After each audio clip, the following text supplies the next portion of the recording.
Vamos a pasar ahora con Mariana Carvajal Rosas. Ella es doctora en Educación, maestra en Estudios de la Cultura y la Comunicación y egresada de la Licenciatura en Lengua y Literatura Hispánicas. Se ha desempeñado como periodista de Ciencia y Cultura y profesora en la Escuela Veracruzana de Cine Luis Buñuel. Actualmente se dedica a la docencia y a la gestión cultural, labor que ejerce a través del Círculo de Ciencia Ficción CICIGIA, grupo dedicado a la investigación y divulgación del género. La lectura que hará para nosotros es sobre su ponencia Los embriones del violeta, la crítica de Angélica Gorodischer al androcentrismo en la ciencia ficción. Gracias, maestra. Bueno, más que ponencia, bueno, es una charla, sí, pero bueno, quiero hablar de este texto de Los embriones del violeta de Angélica Gorodischer. Ella es una escritora, era una escritora argentina, nació en 1928, murió en el 2022. La siguiente, por favor. No sé si alguno de ustedes la conoce, porque pasa mucho que, bueno, los autores latinoamericanos estamos ahí perdidos en el tiempo y el espacio. Y bueno, quiero comentarles sobre un cuento de ella y las implicaciones que tiene esto para el discurso feminista que todavía estamos masticando, ¿no? Solamente, pues, de 15 minutos, pues, haré todo lo que pueda. Bueno, entonces ella, pues, es una gran pionera de la ciencia ficción porque comienza a escribir en los 70, un género que no nada más era apestado desde esa época, sino incluso hoy no apestado, pero como que bueno, no es muy llamativo en algunos casos. No solamente eso, sino que era mujer y se atrevía a escribir cuando los hombres eran los que dominaban totalmente ese género. Las mujeres escribían otro tipo de géneros, entonces ella fue pionera en ese sentido. Angélica Gorodischer pues tuvo que escribir bajo las dictaduras argentinas de 1976 que le tocó, encubría mucho lo que pasaba en Argentina en sus obras de ciencia ficción. Con muchos escritores de ciencia ficción se salieron con la suya, porque como era tan fantástico todo, pues escribían cosas en contra del gobierno, y ya cuando se daba cuenta el gobierno, pues ya había pasado, ¿no? Y algo bonito de ella es que se hizo amiga de, bueno, además de su obra, se hizo amiga de Úrsula K. Le Guin y eran amiguis. Úrsula tradujo su obra Calpa Imperial, que es una saga muy importante también para la literatura de ciencia ficción latina, así es que también se las recomiendo. Ahí están algunas de sus obras. Y Los embriones de violeta, escrito en 1973, es un texto muy importante porque no es que sea súper maravilloso y fabuloso, ¿no? Tiene algunas críticas literarias que le podemos hacer, pero fue un texto que académicamente fue investigado y antologado y se ha puesto, ha servido para analizar los inicios del discurso también feminista en la literatura de ciencia ficción latinoamericana. La siguiente, por favor. Bueno, este cuento sale en su antología Bajo los Jubes en Flor, de 1973. Ah, esperen, creo que dije mal un año. Ah, no, sí, está bien. Bueno, entonces sale en ese texto. Una referencia que podemos encontrar de ese cuento, no sé si alguien conoce Solaris, de Stanislav Lem. En Solaris hay un planeta que se materializa la psique de los personajes, y aquí también sucede, pero ella le da un ajuste, ¿no? Este texto de Solaris es de 1961, pero bueno, siempre hay influencias de otros autores, ¿no? Bueno, entonces el primer análisis que se hace de los embriones del violeta lo hace Yolanda Molina Gavilán en Science Fiction Studies de 1999, imagínense, sale en el 73, sí tiene interés, pero hasta esa antología es que se hace un análisis como más académico de ese texto. Y bueno, pues a ver la siguiente. Les platico rapidito de qué se trata este texto para que comprendamos de a qué va el asunto, ¿no? Bueno, entonces se supone que aquí la nave Luz Dormida 3, ¿sí? Así, va a un planeta que se llama Salari 2. Ahí En ese Salari 2 se perdió un grupo de astronautas, nadie sabe qué les pasó, los mandan para rescatarlos, y cuando llegan ahí, pues resulta que encuentran un planeta lleno de unos lunares violeta, que están ahí todos misteriosos, como flotando extrañamente. Encuentran a los náufragos, austrófagos, no sé, bueno, los astronautas perdidos, astronáufragos, los encuentran perdidos y les dicen, oigan, ¿qué onda? ¿Por qué se están aquí? Vámonos de regreso. ¿Y cómo es que este planeta que antes era un desierto y que estaba clasificado como de vida vegetal, ahora está lleno de montañas y eso de allá es un caballo? ¿Qué está pasando aquí, no? Entonces resulta que los lunares violetas son capaces de materializar los deseos de estos personajes y de los que sobrevivieron ahí. Y cada uno de ellos pues materializa diferentes cosas que desea, control, un castillo, unas matronas, que ahorita vamos a hablar de ello, etcétera.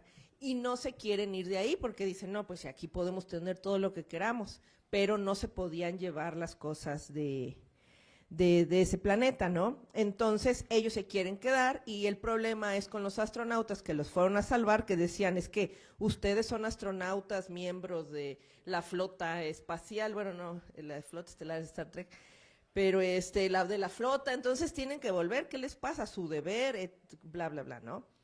Entonces, pues ellos dicen que prefieren quedarse en ese lugar y lo que hace los astronautas al final es como irse y decir que no encontraron a nadie y borronear de la historia que ese evento pasó.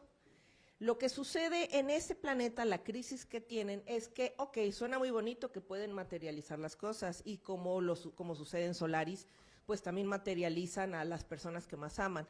Pero el detalle que le da Angélica Gorodischer es que los habitantes no pueden materializar mujeres porque el argumento que ella da es que no, los lunares violetas solo permiten materializar algo con lo que puedan identificarse las personas que lo desean. Entonces, como no pueden comprender a los personajes femeninos, a las mujeres, no pueden empatizar con las mujeres, entonces son incapaces de crearlas.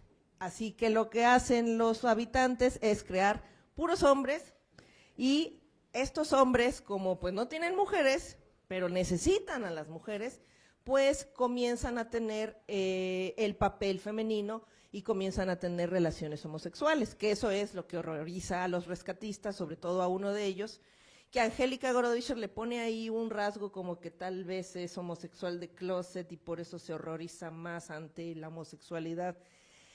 Y pues obviamente, y uno de ellos dice, ¿cómo vamos a llevar a 5 astronautas homosexuales de regreso? No, ya quédense aquí. Entonces, por eso borronean la historia y deciden hacer como que nada pasó. La siguiente, por favor. Bueno, entonces, nada más para ejemplificar, hacen varias cosas, piden varias cosas, pero la idea es como, ¿qué es lo que piden? Si tú tuvieras esa oportunidad, ¿qué pedirías? ¿No? Entonces, uno de ellos, el señor de Vantedur, que era el antiguo comandante, se cambia el nombre, pide un castillo, tiene mayordomos, entonces lo que él desea es el dominio, no trata mal a las personas, no habla mal de estos personajes o dice que son malos hombres o que no, simplemente no pueden empatizar con las mujeres y por eso no pueden tener mujeres y tienen hombres vestidos de mujeres, pero bueno. Entonces, el deseo del señor Vantedur es tener su castillo, sus sirvientes, opulencia. Eso es lo que él pide a los lunares violeta. Y bueno, tiene caballos y todo, es un hacendado, pide riqueza.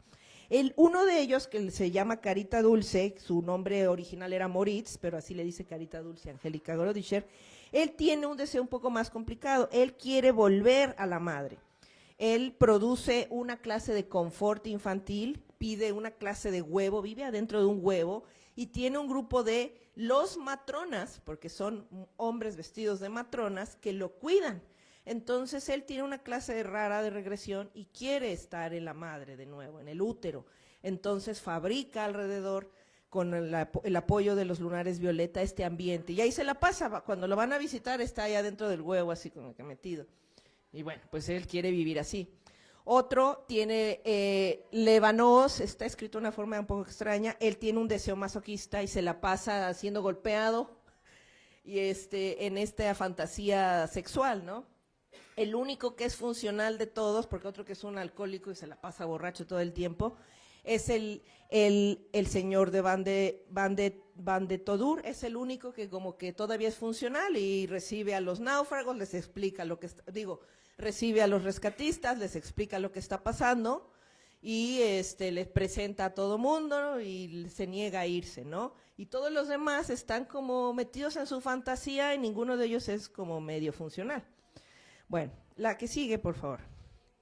Entonces, bueno, el cuento sí puede tener algunas críticas de que a lo mejor es más fantasía que ciencia ficción, pero en esa época todavía la fantasía y la ciencia ficción se confundían bastante.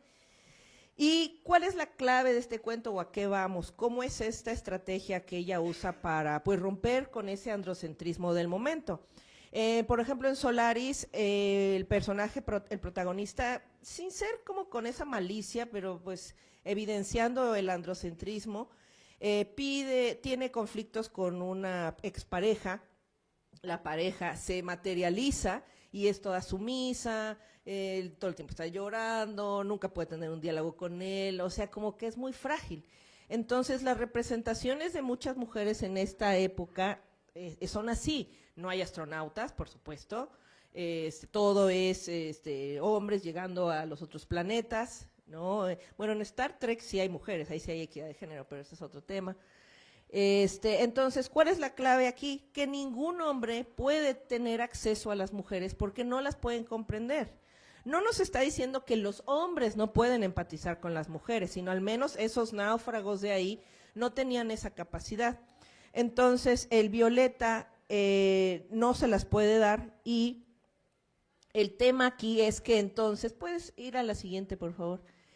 La idea aquí es que, bueno, les leo una cita, dice, la revelación dice, nadie puede obtener nada del Violeta si no se siente como lo que quiere obtener. ¿Se da cuenta? Por eso es imposible crear una mujer. Eso le dice el señor de Van de Tour al protagonista, al narrador. Bueno, entonces, el problema es que esos náufragos no pueden empatizar con las mujeres, copian lo femenino porque aunque no lo tienen, lo necesitan. En el cuento y en un análisis que hace Yolanda dice, esos personajes están condenados a la infertilidad porque como no quieren regresar, quieren vivir en su fantasía, prefieren tener a esos hombres vestidos de mujer que volver a su planeta natal. Entonces la autora pues reprende en cierta manera la mirada masculina, negándole a la mujer en el cuento, ¿no? Porque no la comprende. Sessler, que es el narrador, él tiene una perspectiva más abierta, se entiende que él a lo mejor como personaje neutro tal vez sea una clase de feminista o representación feminista en el cuento, no lo sabemos bien, pero él está más abierto, no se sorprende ante esto, no se sorprende ante la homosexualidad de sus colegas, etcétera.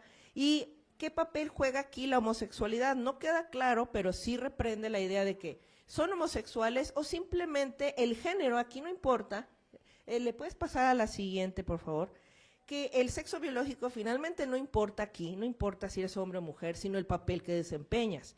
Ok, tienes a estos hombres, pero tú quieres mujeres, entonces, bueno, pues les pones el papel femenino. Y toda la representación de estos hombres vestidos de mujer son sumisos también. Cuando están hablando entre los náufragos y los rescatistas, dicen, bueno, pero que las mujeres se vayan, entonces las sacan a todas, siguen siendo nada más como esta parte de servidumbre, no tienen voz, a pesar de que son pues personajes masculinos, ¿no?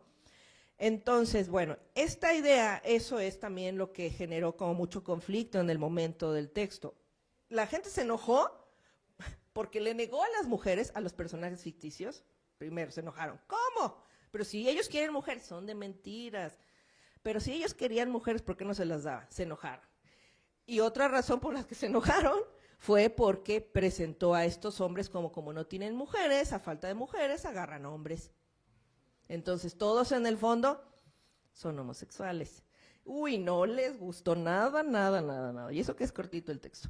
Y esto, pues sí, puede parecer un poco chistoso o como impactante, ¿no? La idea de que el sexo biológico resulta irrelevante finalmente en ese momento, Pero hay un evento que yo lo conecto, que es el Bachi Basi, que se me hace algo muy feo, pero el Bachi Basi es una práctica documentada que se realiza en Afganistán, en donde al ser una cultura muy cerrada, en el caso de las mujeres, no pueden tener acceso a mujeres, los hombres, porque deshonran a la familia, porque hay que comprarlas primero, o hay que casarse primero con ellas, o darles la vaca al papá. Entonces no pueden tener acceso a mujeres tan fácil como la sociedad de los perdidos occidentales. Entonces lo que se les ocurre es agarrar un grupo de niñitos, vestirlos de mujer, hacerlos bailar y cometer abusos contra ellos, porque sí pueden tener acceso a ellos.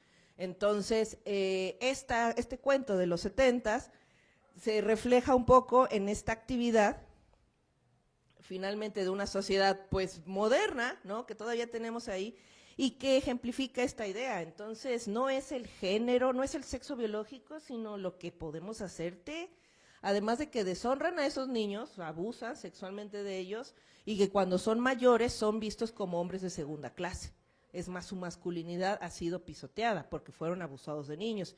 Y la única salida que tienen algunos de estos hombres mayores al haber sido abusados desde niños es hacer las mismas prácticas para abusar a otros niños y recuperar cierto estatus.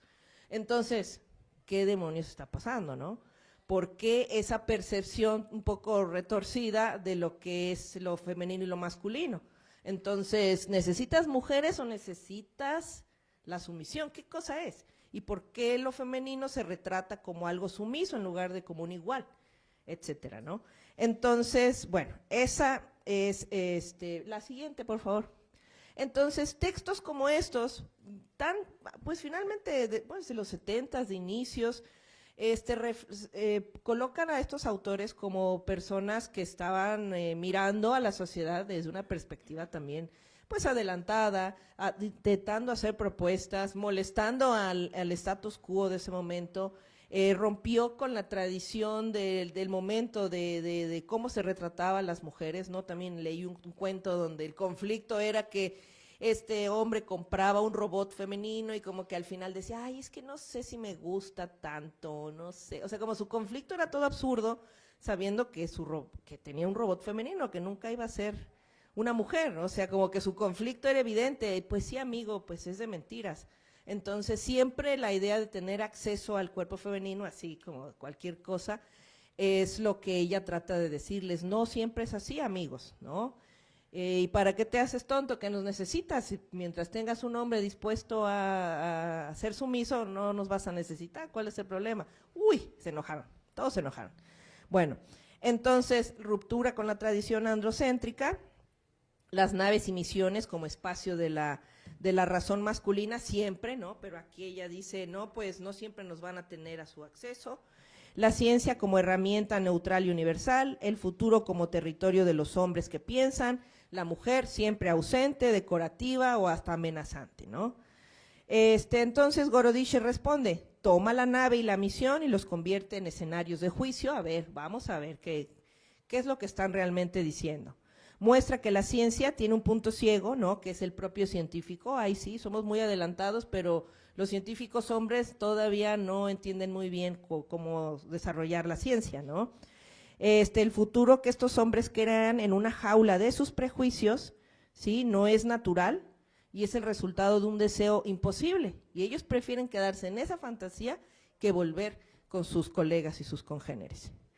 Bueno, y bueno, finalmente, pues solo para concluir, hay muchas obras de esta clase que ponen en entredicho, que cuestionan los argumentos, y yo creo que afortunadamente vivimos en una época donde podemos tener mesas como estas. Sí me siento yo como mujer, y yo creo que como hombres todos deberíamos sentirnos bien de estar en una época pues feminista. Realmente todavía tenemos mucho que hacer, pero estos temas no son de ahora, no son de moda, están desde hace muchos años. El discurso femenino está tratando de abrir un diálogo y es algo complicado porque aún existen estos prejuicios, prácticas confusas como la que les comenté, ¿no? Y resistencia, no a soltar el poder, sino a ver la idea de que todos somos iguales y que pues todos merecemos el mismo respeto, ¿no? Bueno, muchísimas gracias. A la siguiente, por favor. Y los invito a leer a Gorodischer. Gracias.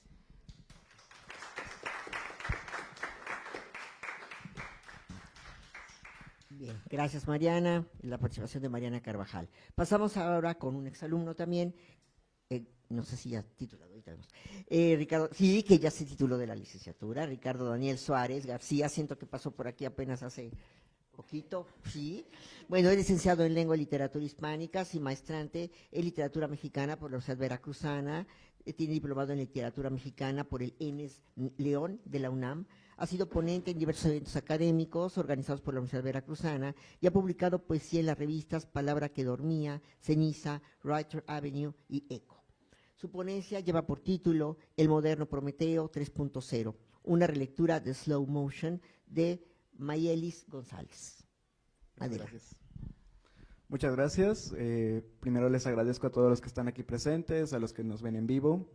Yo les vengo a hablar de un cuento que a mí me gusta mucho, lo he leído yo creo que unas 3 ocasiones, pero la verdad esta tercera vez que lo leí para la ponencia yo vi una lectura muy distinta que quería compartir. Este cuento está antologado en es una recopilación de cuentos latinoamericanos que se llama El tercer mundo después del sol. Al final tengo la portada del libro para quien le interese.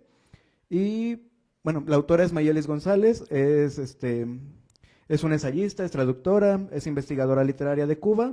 Ella se especializa en la ciencia ficción precisamente y también en la literatura fantástica. Ella ha publicado sí, gracias.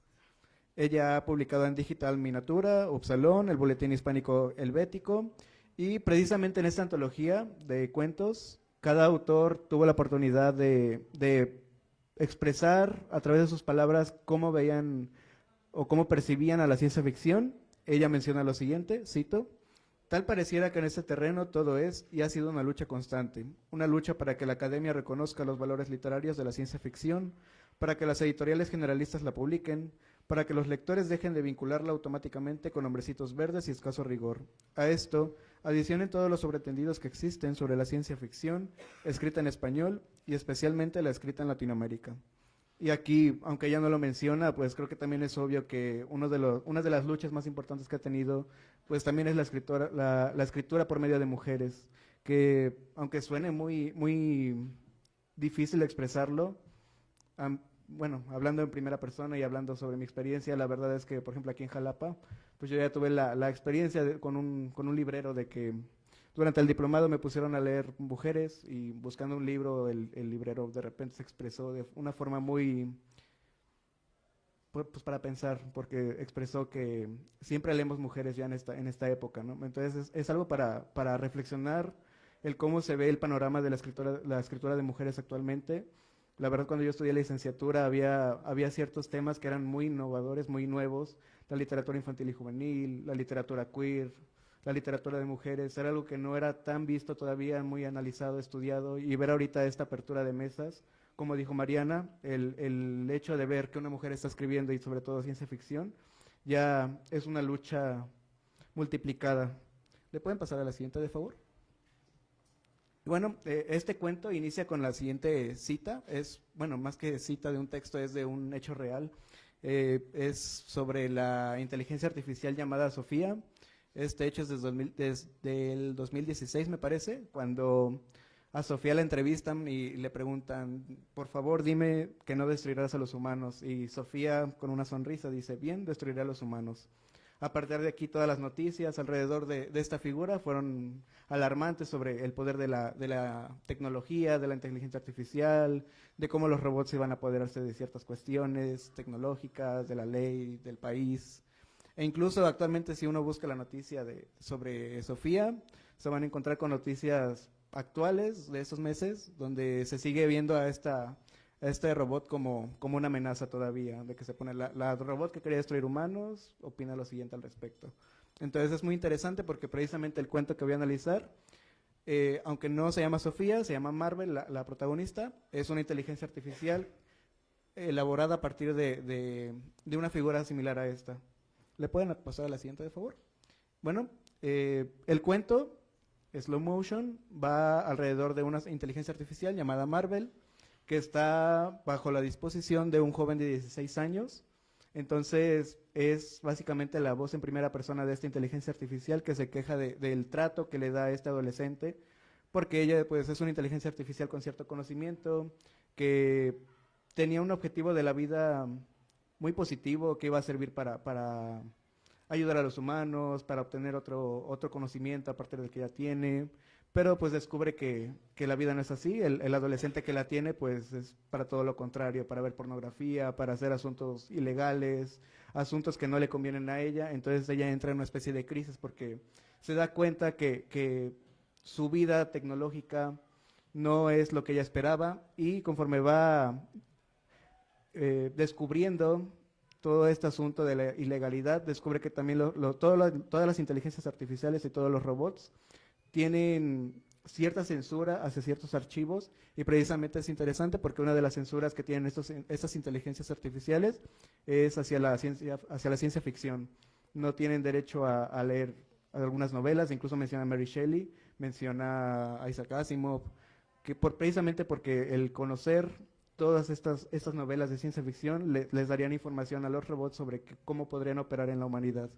Entonces, aquí la relectura que yo hice básicamente es con Frankenstein de Mary Shelley, por eso le puse el moderno Prometeo 3.0, porque, bueno, podemos ver a Danny, la figura de Danny, este adolescente, como un contraste de Víctor Frankenstein, este doctor que igual tenía esta noción de querer crear algo, pero al mismo tiempo descuida su creación, muy similar a como le pasa a Marvel, que es básicamente la adquisición, no es la creación, es la adquisición, pero que al igual que el monstruo son seres que no están vivos, seres que se crearon de algo muerto, pero que van desarrollando emociones y que terminan siendo descuidadas, y por tal el descuido las lleva a castigar a su propio creador o al poseedor. En este caso, cité aquí tengo ahí una cita que es de Marvel precisamente, dice: pero tengo sentimientos y se me descarrilaban las líneas emotivas de mi algoritmo genético, cada vez que Danny me trataba como si fuera un microondas o una tostadora. Y a su vez pongo una cita del monstruo: mi maldito creador, ¿por qué me hiciste vivir? ¿Por qué no perdí en aquel momento la llama de la existencia? ¿Qué tan imprudente encendiste? Entonces aquí lo interesante es que estas dos figuras, tanto Marvel, la inteligencia artificial, como el monstruo de Frankenstein, a pesar de ser entes que no eran vivos o que vienen precisamente de un elemento no vivo, comienzan a desarrollar ya emociones humanas. Aquí lo que importa es, precisamente estamos en la mesa temática del cuerpo, entonces es interesante ver cómo van surgiendo esas cuestiones de la creación humana a partir de algo similar al cuerpo humano, que al final terminan siendo inferiorizadas o alejadas. Igual aquí, ¿le puede pasar a la siguiente, de favor? Quise dialogar este texto también con otras, que la verdad es interesante ver cómo otras autoras van planteando sobre este tema, y en este caso tengo una cita de Línea Negra de Jasmina Barrera. Este es un libro de ensayos donde la autora se enfoca en el tema de la maternidad, y tiene esta cita que a mí me gusta mucho. Cito: busco lecturas para el embarazo como si fueran guías de viaje, libros de consejos, de psicoanálisis, novelas, poemas o ensayos de embarazadas. Me cuesta trabajo encontrar literatura. Una amiga me contó de Mary Shelley, que estaba embarazada mientras escribía Frankenstein. Era evidente, y sin embargo, todas las veces que leí la novela no la había visto. Frankenstein es una historia sobre la creación de la vida, acerca de un hombre que más que jugar a Dios, juega a ser mujer.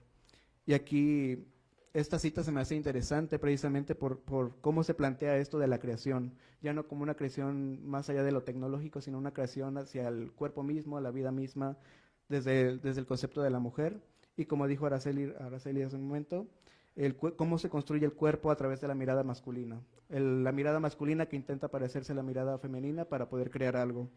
Y aquí es interesante este nuevo vínculo que se puede hacer al leer Slow Motion, porque se puede leer este vínculo de padre e hijo y cómo el padre intenta imitar a la madre. ¿Le pueden pasar a la siguiente, de favor? Bueno, aquí está esto, del creador que no se hace cargo de su creación, precisamente en Frankenstein, que es algo que al monstruo precisamente hace que tenga esos sentimientos negativos al final, tal como le pasa a Marvel en el cuento, el poseedor que no se hace cargo de su adquisición, y cómo esta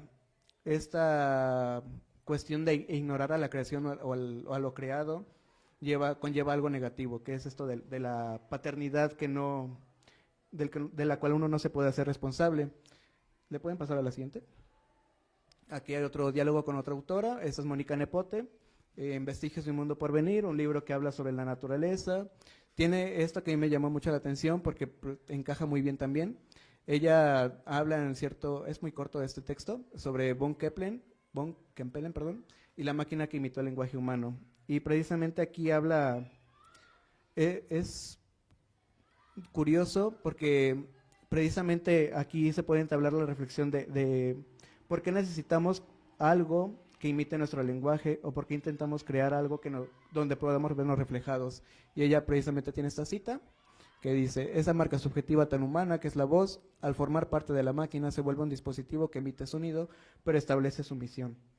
Y aquí me interesa mucho por esto de la sumisión que vimos precisamente ya en otros textos con Mariana Carvajal, por ejemplo, nos mostró cómo se veía la sumisión y vemos que no es algo como tal la sumisión de la mujer, sino que la sumisión puede estar apegada a cualquier otro objeto, en este caso el hijo, por ejemplo, lo creado, y tiene, es la siguiente diapositiva, de favor.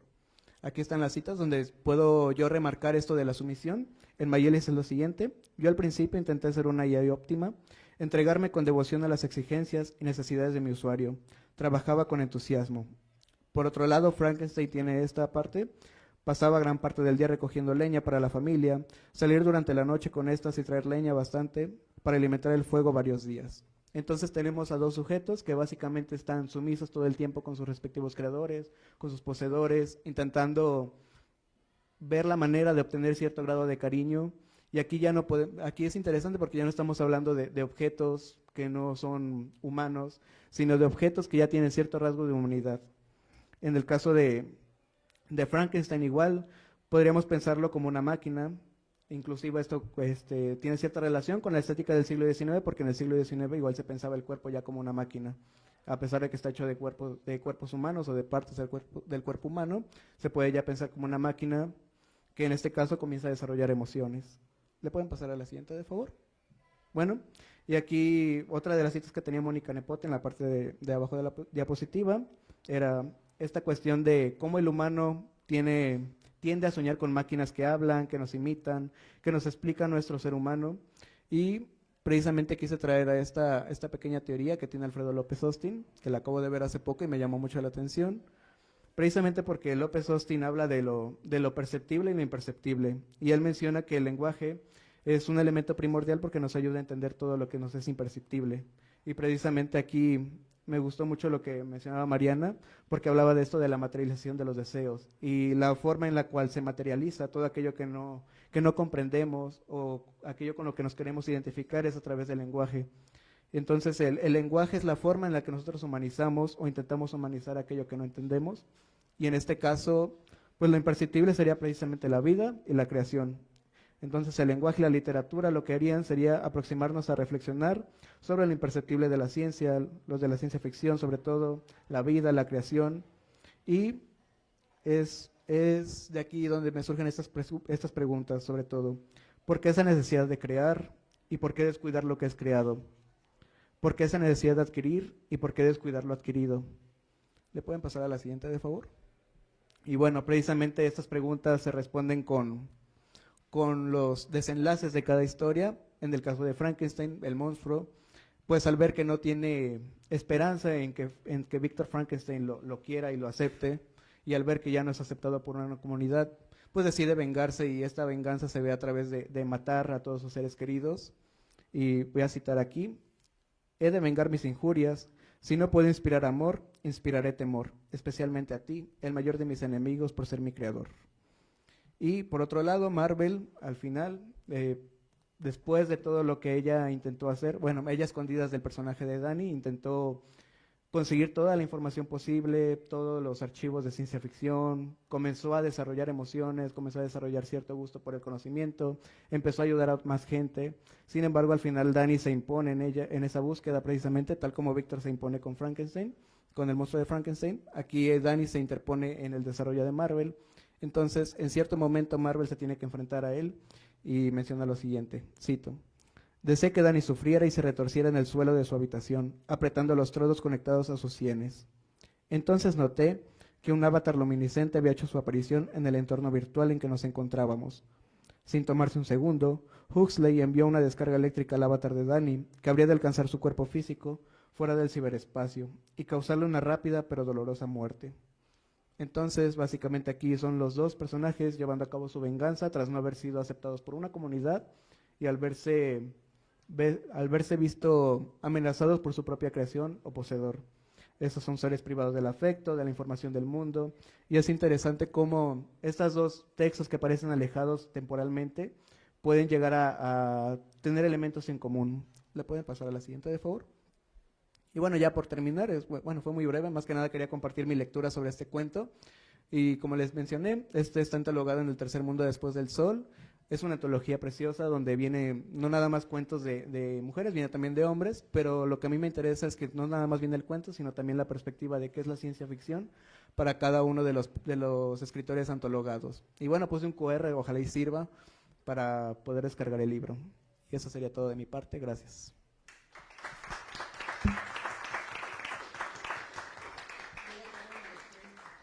Muy bien. ¿Tenemos tiempo para preguntas? Sí, muy bien. ¿Preguntas de parte del público? Yo tengo unas preguntas. Voy a empezar con Araceli. La ponencia de Araceli habló sobre estas miradas sobre el cuerpo de las mujeres y escrito por una mujer. Se trató de Marta Elisa Camacho Alcázar y particularmente en el texto Violeta, me parece que sí es o no recuerdo si es de Violeta, pero en uno de ellos es una mujer la que mira a otra mujer, ¿sí? Hay, no sé, como una pregunta esencial es, ¿tú crees que la mujer ha sido cosificada por la mirada femenina en la literatura como objeto del deseo? Y si es así, ¿qué hace ahora una escritora mujer a través de una mirada femenina de la escritora y de una mujer que mira a otra mujer? ¿La cosifica o no? Tómala. Sí, es la esencia, sí. Excelente pregunta, doctora, muchas gracias. Precisamente Marta, como bien lo comenté al inicio, es una de las pocas autoras mexicanas que ha recibido como tal estudio por la crítica, y sobre todo en estos cuentos que encontré, afortunadamente me recomendaron, hay una perspectiva del cuerpo, de la construcción que hacen, ¿sí? Pero en especial de cómo ella lo está viendo al cuerpo de la mujer en violeta sin que realmente sea una concepción. ¿Por qué? Porque ya la está sexualizando como un objeto. ¿En qué sentido? La está admirando, ¿sí? Pero está admirando su parte externa. Obviamente hay una parte en donde sí hay un arqueotipo, en donde está como plenamente, pero no está del todo accesible a ella, porque inclusive ella misma lo dice, la deseo, ¿no? Deseo estar a su lado, deseo su cuerpo, deseo de alguna manera pertenecer a su círculo. ¿Está alejada? Sí, pero hay una admiración completamente real en su cuerpo.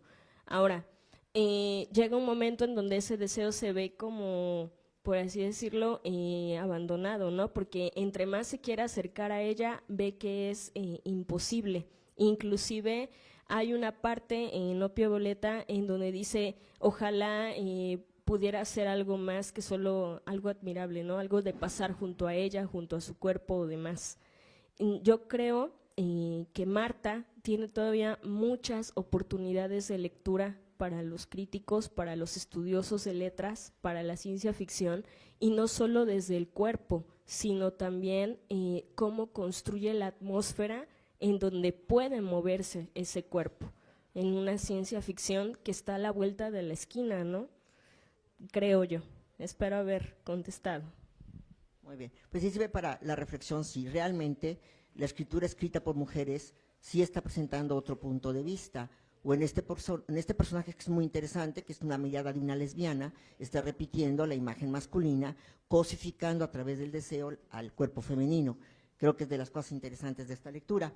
En el caso de Mariana, que también nos habló sobre los embriones del violeta, y habla de esta situación de lo masculino, nos dio el ejemplo de estas comunidades, ¿no? Y yo quisiera hacer una pregunta también. Estas prácticas de hombres que tienen que jugar roles femeninos son comunes en espacios donde los hombres están aislados.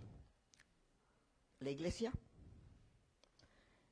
el ejército, la cárcel, los barcos, incluso se hablaba en cuestiones de plataformas petroleras, donde las mujeres no participaban, los hombres vivían meses aislados, y lo que se sabe es que la práctica común es que algunos jugaban roles femeninos. Entonces siento, no sé, ¿crees que esta presentación porque como que existe una relación nada más con esos grupos etíopes? Sí, sí, pero yo siento que es más común de lo que creemos, ¿no? Y donde no hay mujeres, ¿quién va a jugar ese rol? Además el rol, empezando por el de la sexualidad, ¿no? Además de todos los roles de atención, ¿no? En la iglesia es muy claro que hay roles muy bien establecidos y donde no hay monjas, le toca a los de abajo lavar, limpiar, cuidar, cocinar. Por decir todos los roles de lo femenino y no decir otros más que ocurren en estas partes, y no tienen por qué ser menores de edad, simplemente son roles que se dan a los hombres en estos espacios donde no hay mujeres. De ser así, entonces, ¿crees que está diciendo algo más esta escritora? Bueno,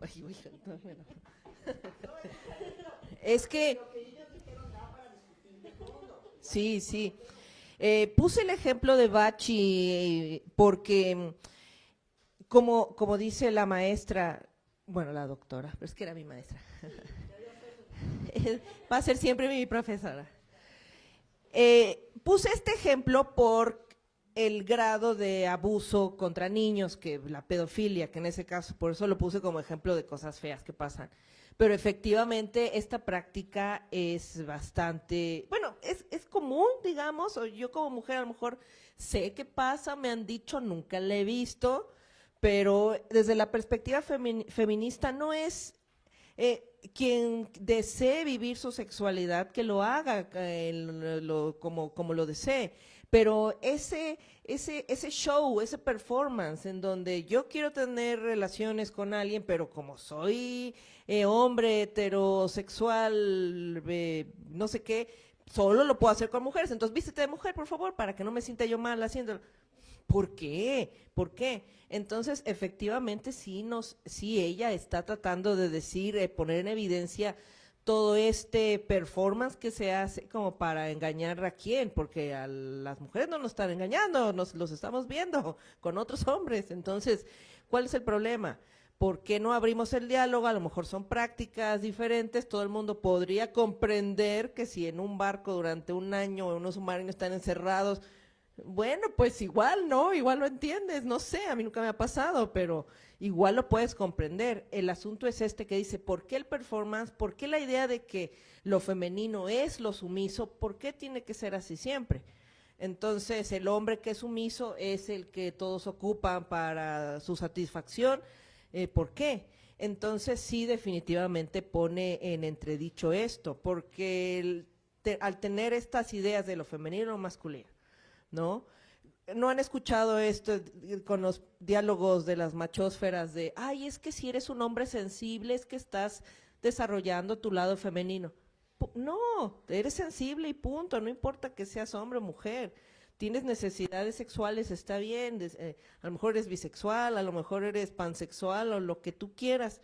No tienes por qué seguir esas normativas y hacer ese show para tratar de engañar. Lo de Bachi me llamó mucho la atención porque se me hace horrible, todo fingimiento, ¿no? Disfraz, no podemos tener acceso. Entonces, si hubieran tenido acceso a las niñas, hubieran hecho eso con las niñas. Esa es una locura que sí pone, o sea, pone de manifiesto, este tipo de textos ponen de manifiesto la contradicción del discurso machista, no masculino, no de los hombres, sino del discurso machista que está lleno de falacias y contradicciones. Eso es lo que trata de poner en relieve y pues por eso la gente se enoja, porque pues no hay argumentos, está la locura realmente. Y bueno, sí nos quería decir más, pero trató de decirlo en pocas palabras. ¿Tienen preguntas?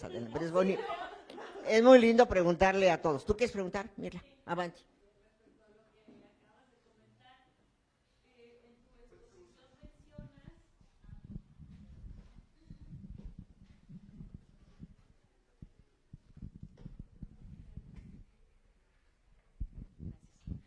Bueno, mencionas en tu exposición que este espacio en el que habitan estos astronautas y que, bueno, pues ya no vuelven, ¿no?, al espacio normal, se generan estas necesidades de que los hombres que hay allí, a falta de mujeres, pues bueno, se ven como mujeres, ¿no?, algunos, y entonces cumplen esa función de mujer.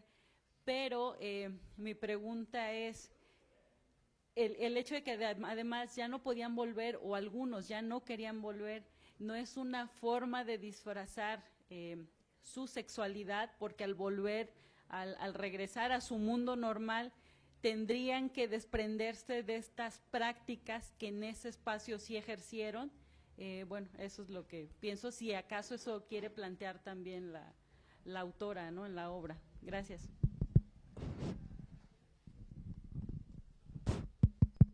Hola, hola. Hola, hola. Bueno, bueno.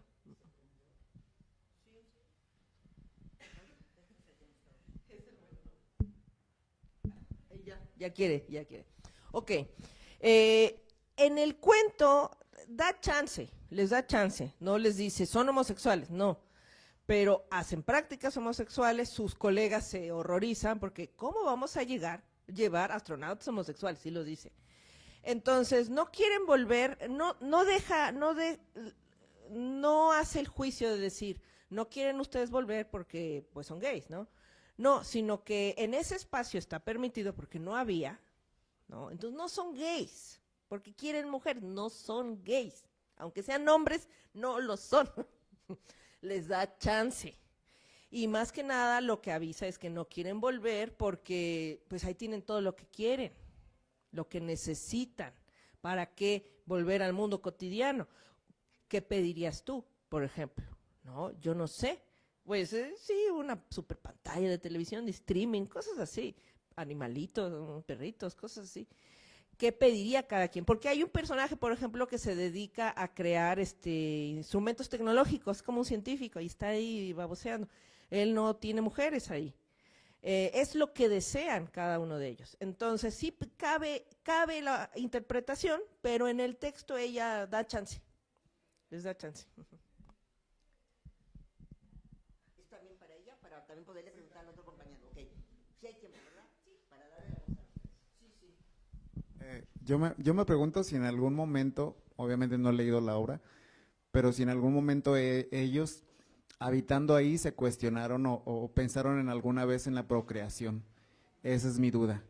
Porque por lo otro, como decía la doctora Nidia, sí se ha estudiado, se ha visto, se ha documentado las situaciones que hay en las cárceles, que hay en áreas de trabajo muy cerradas, y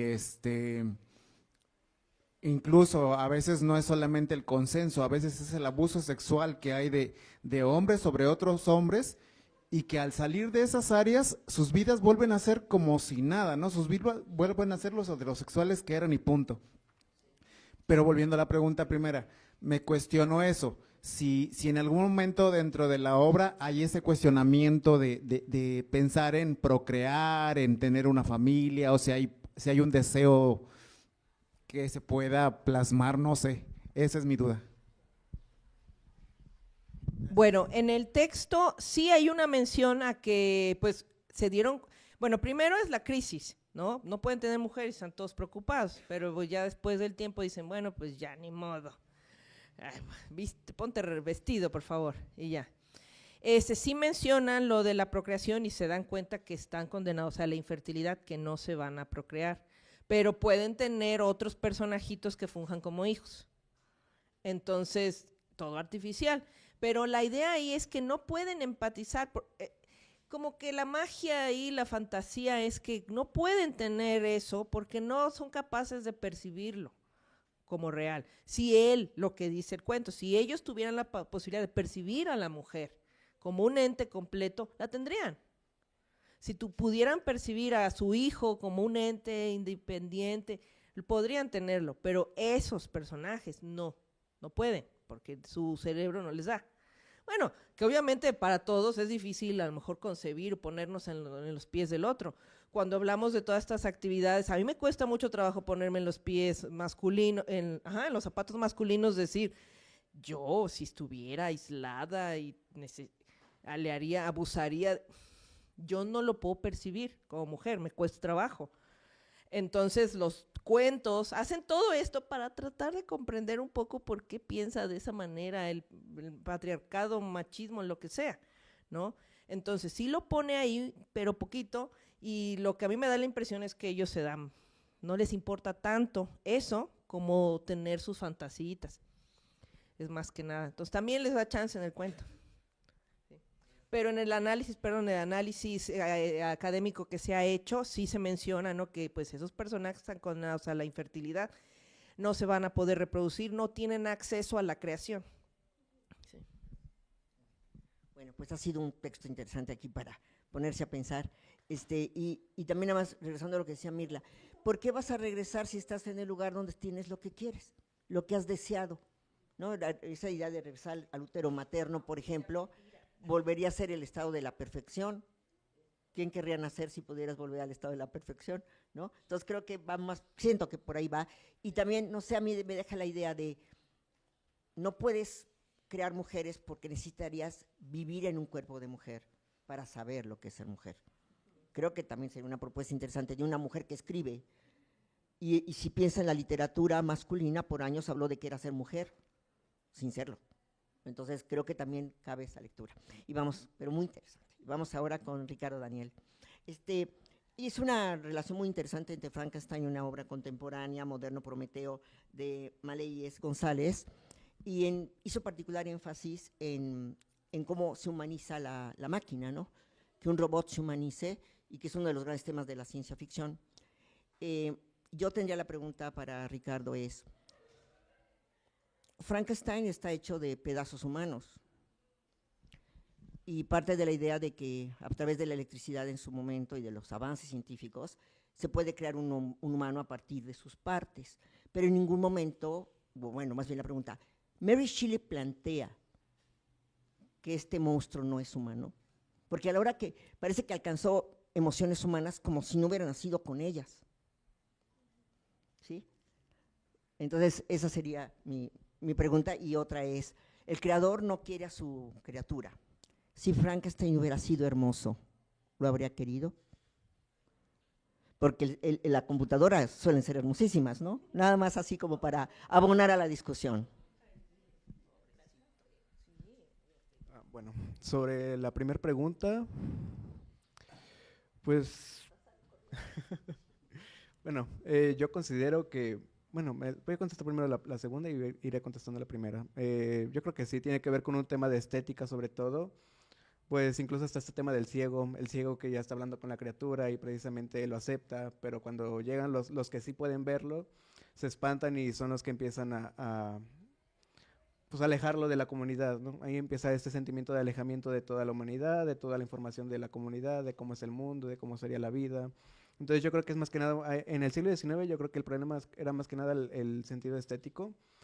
Igual, por ejemplo, en el siglo XXI yo creo que también podría ser lo estético, porque por ejemplo esta inteligencia artificial, Sofía, lo que causó tanto revuelo era que tenía expresiones faciales, y era una mujer que tenía ciertos rasgos muy humanizados, muy estéticos, era una mujer, pues para empezar tenía piel blanca, entonces yo creo que desde ahí ya estamos hablando de una cuestión estética totalmente. En el caso de cómo habría percibido Frankenstein si como máquina o si... pues yo creo que Frankenstein desde un momento se concibió más que nada como un experimento. No creo que lo haya... Bueno, está este sentido de que el doctor quería crear algo, crear vida, que como mencioné yo creo que está muy relacionado con eso de la maternidad, esto de querer tener la mirada femenina para poder crear vida a partir de otro método que no fue el cuerpo mismo, ¿no? Pero es donde yo entro en conflicto, porque ¿para qué crear algo que voy a descuidar después? Que es algo que hacemos muy actualmente. No nada más con lo humano, sino también con lo tecnológico, ¿no? ¿Para qué quiero un celular que después lo voy a descuidar y se me va a estar cayendo? ¿Para qué quiero una laptop que no voy a cuidar? Un perro, una mascota. Siento que no es algo solamente del vínculo madre-hijo, padre-hijo, sino algo más más allá, que no estamos viendo, a veces no reflexionamos sobre cómo aquello que deseamos o queremos ver, no lo vamos a cuidar del todo. Por ejemplo, pensaba yo ahorita en esto del castillo, ¿no? ¿Qué es lo que deseamos realmente nosotros? Pero ¿qué pasaría cuando tengamos lo deseado? Siento que llegaría a un punto donde uno se aburriría y diría, bueno, ¿y ahora qué hago? Entonces, creo que es una cuestión interesante. Pues Frankenstein fue hecho de partes humanas, pero creo que Mary Shelley lo que hizo fue, pues es una gran obra, porque pues yo creo que el monstruo, a pesar de que nació de lo muerto, nació ya con sentimientos en sí mismo, ¿no? Y es algo que se ha reflejado en la ciencia ficción. Toda máquina, todo artefacto que ha salido en las películas de ciencia ficción, en la literatura, en cierta manera, desde que ya hay un lenguaje de por medio, ya tiene ciertas cualidades humanas y por lo mismo sentimiento. ¿Alguna otra participación?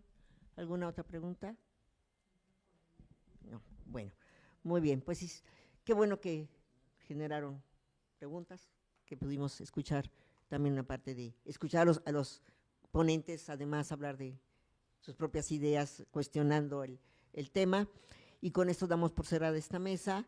Seguirá la mesa siguiente, es los límites de la humanidad, ficciones de ética tecnológica. Y una felicitación a los tres. Gracias.